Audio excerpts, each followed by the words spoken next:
Shalom saudaraku yang dikasihi dalam Tuhan Yesus Kristus. Bertemu lagi kita di dalam ibadah online ini.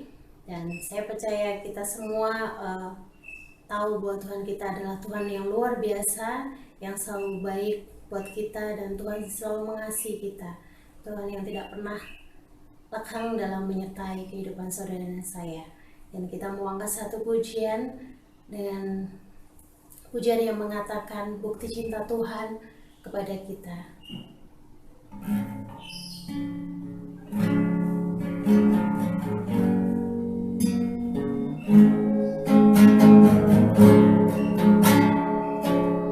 Kau telah buktikan cinta kepadaku.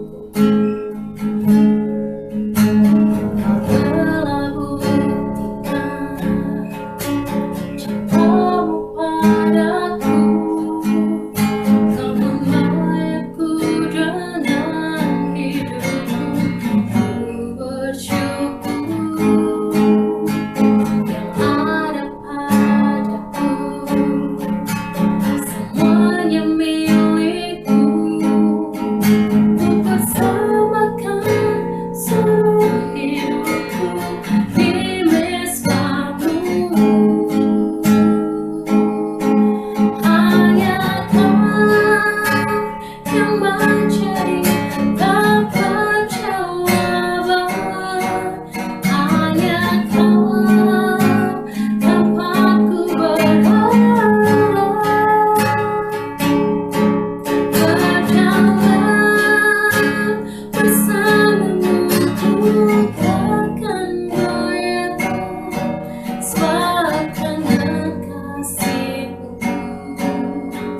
tersedia bagiku. Selamanya Aku cinta.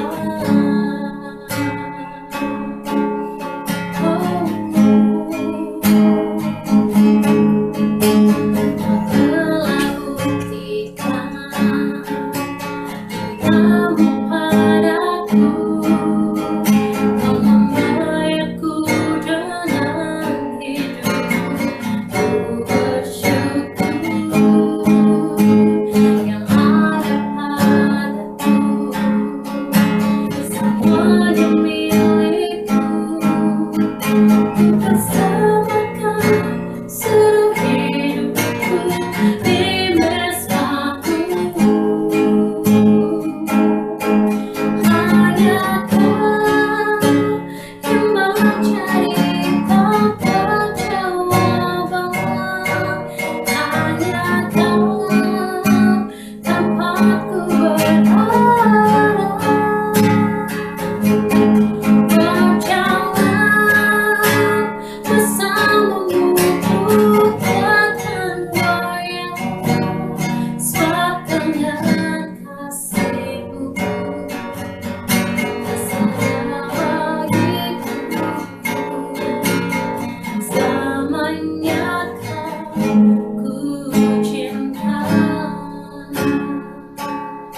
Sebab karena kasih-Mu tersedia bagiku.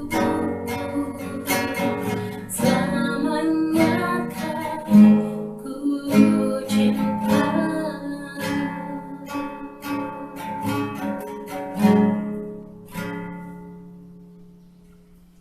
Kita dalam satu dalam doa. Terima kasih Tuhan Yesus untuk bukti cinta kasih-Mu yang Tuhan berikan dalam hidup kami. Terima kasih sampai dengan hari ini Tuhan selalu menjaga dan melindungi kami Tuhan. Ya percaya saudara-saudara kami yang saat ini menyaksikan ibadah ini, biarlah Tuhan berkati luar biasa keluarga mereka. Tuhan diberkati secara luar biasa dengan berkat kesehatan, berkat kelimpahan yang daripada-Mu Tuhan. Tuhan kami mau menaikkan pujian kami, biarlah pujian ini boleh menjadikan persembahan yang harum di hadirat-Mu. Terima kasih Tuhan Yesus, di dalam nama-Mu kami bersyukur. Haleluya, amin. Kita akan memuji Tuhan, sukacita dengan satu pujian, muliakan Allah batu karangku.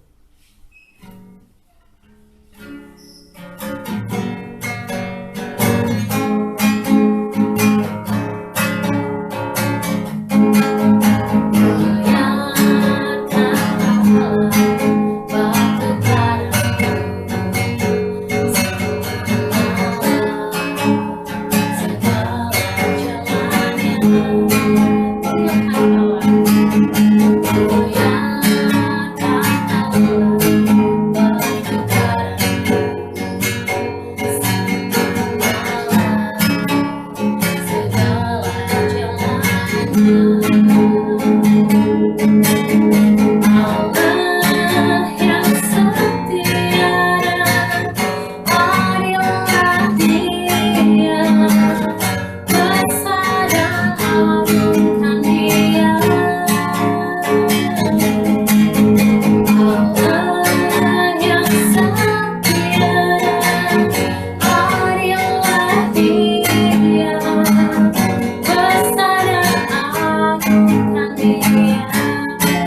menangkap dari firman Tuhan, kita mau mengangkat satu pujian yang mengatakan hati sebagai hamba.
Shalom, puji nama Tuhan, Bapak Ibu Saudaraku, ketemu lagi dengan saya Advokat Hedi Kristian Nugroho. Satu sukacita saya setiap kali saya boleh berjumpa dengan Bapak Ibu Saudaraku. Saya yakin ada berkat Tuhan mengalir dalam kehidupan Bapak Ibu Saudaraku. Apapun kondisi keadaan Bapak Ibu Saudaraku, saya percaya Tuhan senantiasa hadir dalam kehidupan Bapak Ibu Saudaraku. Nah, Bapak Ibu Saudaraku, sukacita saya akan semakin lengkap ketika saat ini kita bisa sama-sama memuji dan memuliakan Tuhan. Ada satu lagu yang refrennya bilang begini. Inilah yang ku punya, hati sebagai hamba, yang mau taat dan setia padamu Bapa, kemanapun ku bawa. Hati yang menyembah dalam roh dan kebenaran sampai selamanya. Dalam roh dan kebenaran sampai selamanya. Pujian tadi menceritakan tentang kerinduan seseorang untuk memiliki hati hamba. Kalau dari awalnya ada satu syairnya yang menyebutkan bahwa ketika kita datang ke dunia nggak bawa apa-apa, nanti pulang ke dunia juga pulang kembali ke surga nggak bawa apa-apa. Nah, Bapak Ibu Saudaraku, referen tadi begitu bagus sekali, firman Tuhan berkata bahwa inilah yang kupunya, hati sebagai hamba yang mau taat dan setia. Nah, Bapak Ibu Saudaraku yang dikasihi Tuhan dan yang mengasihi Tuhan, hari ini saya ingin ajak Bapak Ibu Saudaraku, kita mau belajar tentang hati hamba. Karenanya, mari kita sama-sama tunduk kepala dan berdoa. Tuhan Yesus yang baik, kami mengucap syukur karena kami boleh belajar untuk kami ini merenungkan firman-Mu siang dan malam. Tuhan, kami mau belajar saat ini tentang hati hamba, di mana kami boleh belajar Tuhan Yesus selama menjadi manusia, Dia memiliki hati hamba. Kami mau belajar daripada-Mu Tuhan. Karenanya Roh Kudus, urapi kami, pimpin kami, tolong kami, sertai kami, sehingga kami ini boleh menangkap pesan Tuhan dan kami menjadi pelaku-pelaku firman.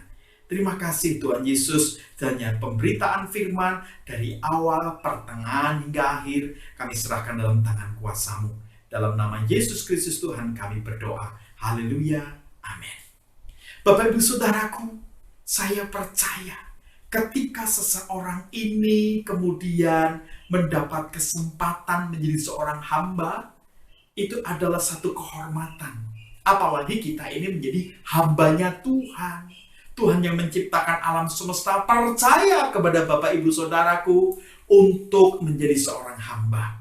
Kita akan buka kitab kita sama-sama. Kita buka dari Matius 12 ayatnya yang ke-15 sampai dengan ayatnya yang ke-21. Sekali lagi, Matius 12 ayatnya yang ke-15 sampai dengan ayatnya yang ke-21.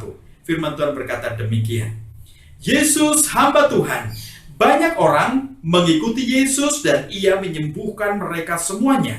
Ia dengan keras melarang mereka memberitahukan siapa Dia, supaya genaplah firman yang disampaikan oleh Nabi Yesaya, lihatlah, itu hambaku yang kupilih, yang kukasihi, yang kepadanya jiwaku berkenan. Aku akan menaruh rohku ke atasnya, dan ia akan memaklumkan hukum kepada bangsa-bangsa. Ia tidak akan berbantah dan tidak akan berteriak, dan orang tidak akan mendengar suaranya di jalan-jalan. Buluh yang patah terkulai tidak akan diputuskannya, dan sumbu yang pudar nyalanya tidak akan dipadamkannya, sampai ia menjadikan hukum itu menang. Sekali lagi, sampai ia menjadikan hukum itu menang, dan padanya bangsa-bangsa akan berharap. Puji nama Tuhan, diberkatilah kita yang mendengarkan firman Tuhan, yang menyimpan dalam hati dan yang melaksanakannya. Bapak Ibu Saudaraku, firman tadi bicara tentang bagaimana Tuhan Yesus selama menjadi manusia, Dia menjadi hamba. Padahal Dia adalah Tuhan Raja di atas segala Raja, Tuhan di atas segala Tuhan. Dia memberi diri untuk menjadi hamba. Saudaraku, tahukah Bapak Ibu Saudaraku, bahwa yang Tuhan mau dalam kehidupan saudara menjadi sama seperti Tuhan Yesus. Barang siapa percaya kepada Tuhan Yesus, dia wajib hidup sama seperti Tuhan Yesus hidup. Nah, firman Tuhan katakan di sini tentang hamba. Kalau Tuhan Yesus, di situ dikatakan banyak orang mengikuti Yesus dan Ia menyembuhkan mereka semuanya. Mengikuti Yesus, artinya mereka mengikut kemana Tuhan Yesus itu berada. Dan setiap kali mereka mengikuti Yesus, banyak yang disembuhkan. Hari ini sudah berapa lama menjadi Kristen? Sudah percaya Yesus, tapi apakah sudah disembuhkan oleh Tuhan? Mungkin kau saat ini butuh pengampunan, mungkin saat ini kau butuh kesembuhan, mungkin kau saat ini butuh pemulihan. Yesus Tuhan sanggup memulihkan engkau karena engkau hambanya, Bapak Ibu Saudaraku. Kemudian seorang hamba, lihat kerendahan hati Tuhan Yesus. Ia dengan keras melarang mereka memberitahukan siapa Dia. Mereka semuanya tahu yang diikuti itu adalah Tuhan. Mereka semuanya tahu bahwa Yesus Kristus itu bukan sekedar manusia biasa, tapi Tuhan yang menjadi manusia, dan Tuhan melarang untuk mempublikasikannya. Artinya yang menjadi hamba saja tidak gila penghormatan. Dia tidak butuh penghormatan. tapi dia dengan tekun melayani. Sebagai hamba ada kesetiaan. Kita akan pelajari apa yang kita pelajari dari perikop ini. Yang pertama, karakter Tuhan Yesus. Ketika Tuhan Yesus Kristus menjadi seorang hamba, karakternya itu luar biasa, di mana dia tidak pernah memberontak. Dia taat, setia sama Tuhan. Sejak peristiwa penangkapan sampai peristiwa penyaliban, Yesus tidak memberontak, tidak melawan. Saat ketemu sama Pontius Pilatus, dia tidak memberontak, tidak melawan, tapi dia taat akan perintah Tuhan. Dia harus mengerjakan keselamatan. Karena melalui Tuhan Yesus, semua orang diselamatkan yang percaya kepadanya. Bapak Ibu Saudaraku, perhatikan baik-baik. Tuhan Yesus tunduk setia pada perintah Tuhan. Dia tidak pernah untuk tidak taat. Dia selalu taat. Bapak Ibu Saudaraku, perhatikan baik-baik. Karakter Tuhan yang taat, karakter Tuhan yang setia itu luar biasa di dalam Tuhan. Nah, Bapak Ibu Saudaraku, perhatikan baik-baik. Ketika kemudian Tuhan Yesus melayani, dia penuh kelembutan. Firman Tuhan berkata, "Mari datang kepadaku yang letih lesu dan beban berat, aku akan berikan kelegaan kepadamu. Belajarlah padaku karena aku ini lemah lembut," saudaraku. Seorang hamba itu lemah lembut, dia bukan pemberontak, saudaraku. Karena dia berusaha menyenangkan hati tuannya. Hamba bator babu jongos, saudaraku. Seorang hamba itu benar-benar hanya rindu menyenangkan hati tuannya. Karenanya dia memilih setia. Seorang hamba itu akan mendapat upahnya. Apapun yang dikerjakannya, apapun yang dilakukannya, Tuhan tahu. Saya sebagai seorang advokat pengacara, saya mengerti betul bagaimana saya mendampingi perusahaan-perusahaan yang punya karyawan. Saya mengerti betul bagaimana pergumulan sebagai seorang pengusaha menyejahterakan karyawannya. Lah, kita ini hambanya Tuhan. Tuhan pasti memikirkan bagaimana menyejahterakan kita. Bapak Ibu Saudaraku, saya percaya engkau ini hambanya Tuhan, bukan hambatannya Tuhan. Sehingga Bapak Ibu Saudaraku, melalui saudara berkat dan kasih Tuhan sampai kepada banyak orang. Bukan kemudian tertahan dalam diri saudara, tidak. Saudara diciptakan untuk mengasihi, saudara diciptakan untuk jadi berkat, saudara diciptakan untuk senantiasa menjadi pendamai-pendamai dimanapun saudara berada, karena saudara hambanya Tuhan. Yang kedua yang kita pelajari, seorang hamba itu akan mendapatkan pencurahan kuasa Roh Kudus. Roh Kudus itu adalah yang akan memampukan kita melakukan karya yang diperintahkan oleh Tuhan kita. Karenanya Bapak Ibu Saudaraku, perhatikan baik-baik. Sebagai seorang hamba, kita butuh Roh Kudus dalam kehidupan kita. Roh Kudus adalah Roh Tuhan sendiri yang manunggal bersama dengan kita. Kita mengerjakan karya keselamatan, merebut jiwa-jiwa bagi kerajaan sorga. Merebut dari mana? Dari kuasa kegelapan, Bapak Ibu Saudaraku. Kita membawa mereka dari kegelapan kepada terangnya yang ajaib. Nah, Bapak Ibu Saudaraku, Roh Kudus dicurahkan. Firman Tuhan katakan dalam Kisah Rasul 2 ayat 18, kemudian pada akhir-akhir ini nanti Tuhan akan mencurahkan Roh-Nya kepada para hamba-hambaku laki-laki dan perempuan. Artinya Tuhan akan memberikan kepada kita kemampuan ilahi dalam pribadi Roh Kudus. Karenanya Bapak Ibu Saudaraku, rindukan dipenuhi Roh Kudus setiap waktu, setiap saat. Karena saat saudara bersama dengan Roh Kudus, saudara akan cakap menanggung segala sesuatu. Pekerjaan seberat apapun, saudara bisa kerjakan ketika saudara ada bersama dengan Roh Kudus Tuhan. Yang ketiga, Bapak Ibu Saudara, yang kita pelajari adalah bagaimana kalau kita ini bekerja bersama Roh Kudus, maka kesuksesan itu akan mengikuti kita. Lukas 1 ayat 38. Bapak Ibu Saudaraku, waktu kemudian kalau kita ini lihat, ketika seorang hamba itu setia, taat, mengikuti perintah tuannya, maka kesuksesan itu akan mengikuti. Karena waktu seorang pimpinan, seorang atasan, seorang yang menyuruh saudara itu melakukan sebuah pelayanan, melakukan sebuah cinta kasih, menyatakan, memanifestasikan cinta kasih dan berkat Tuhan, saudara taat, maka saudara akan sukses. Waktu saudara memberi, saudara akan diberi. Terima kasih. Terima kasih, bukan terima, saudara. Waktu saudara diberi, maka saudara harus memberi, saudaraku. Saudaraku, kesuksesan seiring sejalan dengan kegagalan. Hanya orang yang berani gagal yang siap sukses. Saudara juga harus tahu bahwa kesuksesan bukan tujuan kehidupan. Kalau sudah sukses itu diukur dengan harta, kekayaan, saudara salah. Mengikut Tuhan itu adalah sukses dilihat dari rencana dan kehendak Tuhan tergenapi sempurna dalam kehidupan saudara. Itu baru sukses. Kalau secara rohani saudara sukses mengikuti kehendak Tuhan, dunia otomatis mengikuti. Tapi kalau saudara sukses ukuran dunia, saudaraku, belum tentu sukses secara surga.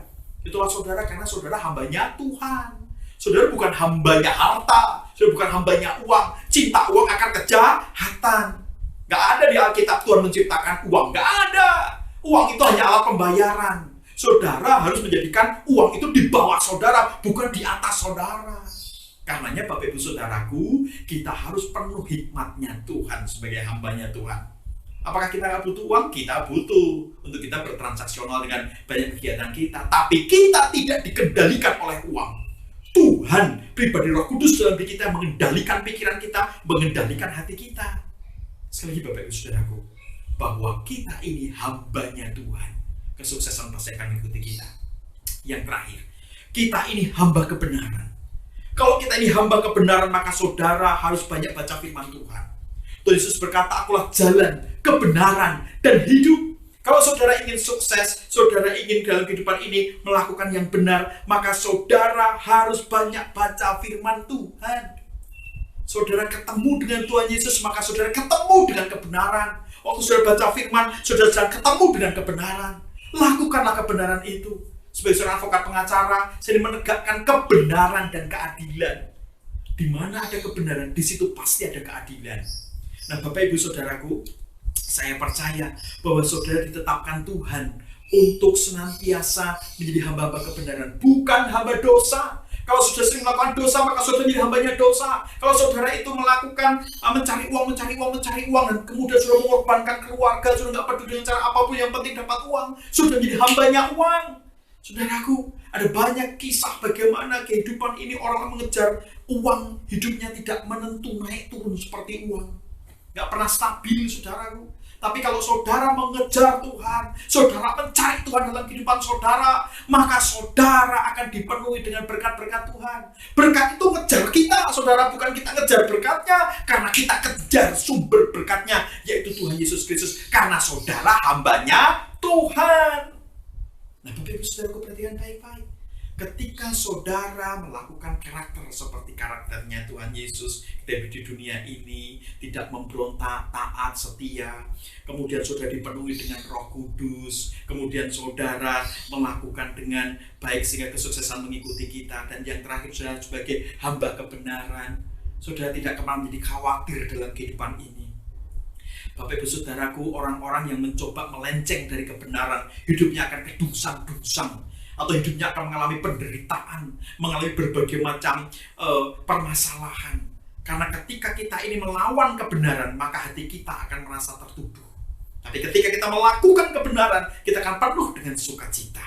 Nah, Bapak Ibu Saudaraku, sekali lagi, saya ingin ajak Bapak Ibu Saudaraku, mari kita mau sama-sama belajar. Tuhan, aku ini hambamu. Seperti Maria bilang, Hineni, aku ini hambamu. Jadilah seperti apa yang kau kehendaki. Karena yang berkuasa atas kehidupan kita adalah Tuhan Yesus Kristus.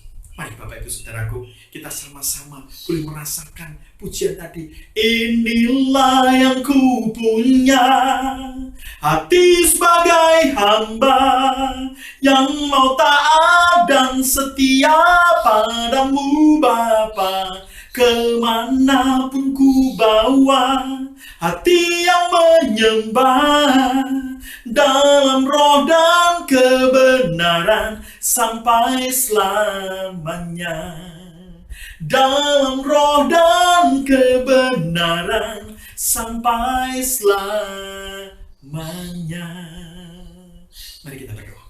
Tuhan Yesus, kami mengucap syukur, kami diingatkan kembali bahwa kami ini hambanya Tuhan, bukan hambatan Tuhan. Dan kami ini Tuhan mau tunduk dan setia dan taat kepadamu.